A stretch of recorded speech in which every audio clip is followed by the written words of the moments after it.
Bukan tanpa alasan, Ibu Sri pun karibku sejak bangku SMP, sampai akhirnya kami sama-sama menikah dan hidup bertetangga. Sulis adalah gadis yang manis, matanya kecil, hidung mancung, dan lesung pipi yang menawan.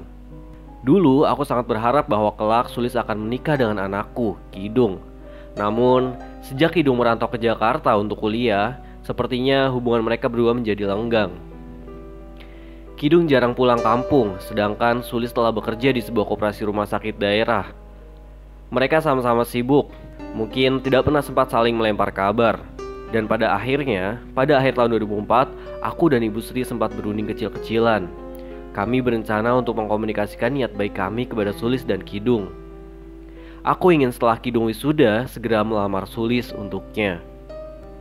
Namun, pada pertengahan Maret 2005, ada berita kurang baik geger di desa. Kabarnya, Sulis kepergok berzina dengan seorang pemuda di gubuk tengah sawah, tak jauh dari rumahnya. Namun meski begitu, Sulis masih mengelak bahwa dirinya tidak berbuat asusila. Dia mengakui bahwa memang sedang berpacaran dengan seorang pemuda di gubuk tengah sawah malam itu. Namun, mereka hanya sebatas ngobrol dan santai menikmati semilir angin di sawah. Berita cepat menyebar dari mulut ke mulut. Maklum, orang desa.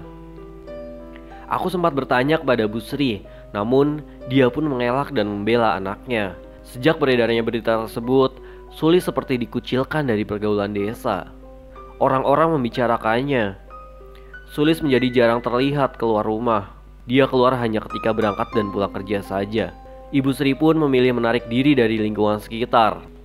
Yang masih bisa kumpul-kumpul hanyalah Pak Rizwan, suaminya. Pak Rizwan selalu bersikap seolah tidak terjadi apa-apa dengan anaknya.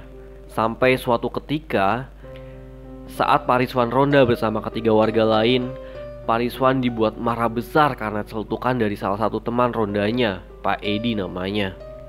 Pak Edi secara sadar mengatakan bahwa anaknya mirip seperti wanita jalang, tidak punya sopan santun. Pak Edi juga memojokkan Pak Rizwan agar Pak Rizwan selalu menjaga anak gadisnya serta mengajarkan pentingnya harga diri. Terjadi perdebatan panjang pada malam itu. Warga sekitar rumahku ramai dibuatnya karena Pak Rizwan dan Pak Edi sempat baku hantam.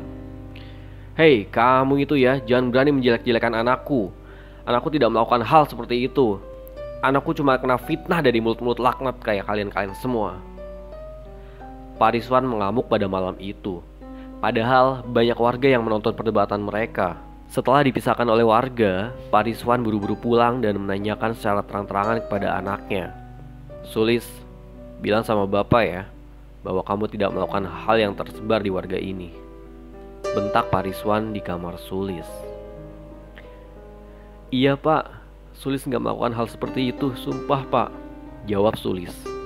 "Ya sudah, besok kamu harus melakukan sumpah pocong supaya warga di sini percaya dan berhenti merendahkan keluarga kita. Kita sekarang seperti sudah tidak punya harga diri," putus Pak Rizwan bulat. Kabar tentang Sulis hendak melakukan sumpah pocong pun tersebar luas hampir ke seluruh pelosok desa. Banyak warga yang kontra dengan hal tersebut karena tidak main-main. Sumpah pocong bukan sumpah biasa. Jika berkhianat dari sumpahnya sendiri, bisa kena batunya bertubi-tubi. Namun, keputusan Pak Rizwan tidak bisa diganggu-gugat. Dia marah besar karena ucapan Pak Edi yang begitu menyayat hati. Hari yang ditentukan pun tiba, tepatnya hari Kamis sore. Warga berbondong-bondong berkumpul di Masjid An-Nur, masih dekat dengan lingkungan rumahku, dan aku dan suamiku juga turut menyaksikan. Sulis sudah terbaring di dalam masjid dengan berbalut kain kafan, didandani persis seperti pocong. Lalu di sana ada Mbah Gandon, mbah tua sesepuh desa yang sudah bersiap membimbing ritual sumpah pocong tersebut. Ada pula Pak Ustadz yang ikut mendampingi. Ibu Sri sebenarnya ragu dan tidak tega bila anaknya sampai harus melakukan sumpah pocong. Namun bagaimana lagi, Pak Rizwan yang temperamental tidak bisa dielak lagi kemauannya. Sumpah pocong dimulai dengan ceramah dari Mbah Gandon dan Pak Ustadz yang menjelaskan maksud dari diadakannya sumpah pocong oleh Sulis, yaitu hendak meluruskan kabar yang beredar di masyarakat tentang dirinya. Kemudian Dilanjutkan dengan Pak Ustadz membacakan lantunan ayat suci Al-Quran dan meletakkan Al-Quran tersebut tepat di atas wajah Sulis yang terbaring. Pak Ustadz pun meminta Sulis untuk mulai berkata fakta yang sesungguhnya. Dengan lantang, Sulis menyatakan bahwa dirinya sama sekali tidak pernah berzina dan berbuat asusila di gubuk tengah sawah tersebut. Sulis mengaku salah karena sudah berpacaran di sana yang mengundang kecurigaan warga. Namun, dia sama sekali tidak melakukan hal yang melewati batas.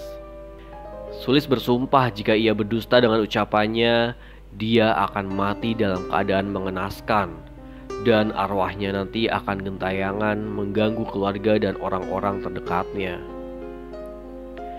Setelah selesai mengucap sumpahnya, warga mulai berbisik-bisik satu sama lainnya. Bagandon hanya terdiam tanpa sepatah kata pun. Pak Rizwan dan Ibu Sri pun juga hanya tertunduk lesu, sadar bahwa mereka pun sebenarnya tidak yakin yang diucapkan anaknya adalah sebuah kejujuran. Sumpah pocong sudah dilakukan, namun hasilnya nihil. Warga desa tetap menggibah Sulis. Terlebih, ada desas-desus baru katanya Sulis hamil. Hal tersebut diketahui oleh tetangga samping rumah Sulis persis, yang tidak sengaja mendengar percakapan Sulis dan Ibu Sri. Katanya, Sulis memohon maaf yang sebesar-besarnya kepada ibunya karena dia sebenarnya telah berzina dan saat itu telah mengandung. Tetangganya itu pun bisa mendengar karena rumah mereka sangat berdekatan. Kabar kembali merebak dan semakin memburuk. Sulis sampai berhenti bekerja. Pak Rizwan dan Bu Sri pun tidak pernah lagi terlihat batang hidungnya.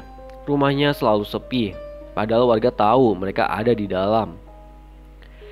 3 bulan kemudian, tengah malam, aku sangat terkejut mendengar pintu rumahku digedor-gedor.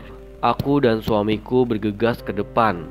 Ternyata itu adalah Bu Sri. Keadaannya sudah menangis jadi-jadinya dan memohon pertolongan.